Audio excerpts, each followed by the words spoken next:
نحمدہ و نصلی علی رسولہ الکریم۔ ایک سوال ہمارے پاس ہے کہ خلیفہ چہارم امیر المؤمنین حضرت سیدنا مولا علی المرتضیٰ رضی اللہ تعالیٰ عنہ کی خلافت کے کیا کرنا ہے؟ مولا علی پاک رضی اللہ تعالیٰ عنہ کی جو خلافت ہے اس کے بے شمار کرنا میں آپ چوتھے خلیفہ راشد ہیں، داماد رسول بھی ہیں، نبی کریم علیہ السلام کے چچا کے بھی بیٹے ہیں، حضرت سیدہ فاطمہ زہرا رضی اللہ تعالیٰ عنہا کے شوہر ہیں، امام حسن امام حسین رضی اللہ تعالیٰ عنہما کے والد ہیں۔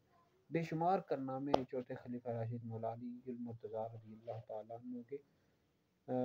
آپ نے عربی بول چال کے جو قواعد ہیں ان کو مرتب کیا ہے، اسم فعل اور حرف کی طریقیں لکھ کر دی، اس طرح خارجیوں کا قلع کما کیا ہے، جو خارجی بدبخت تھے، اسلام کے دشمن تھے، تو ان کا آپ نے قلع کما کیا۔ اسی طرح جو لوگوں کے حوالے سے جو ریلیٹڈ کام ہوتے ہیں وہ آپ نے بہت زیادہ کیے، اور اس حوالے سے کئی آپ نے قوانین مرتب کیے ہیں۔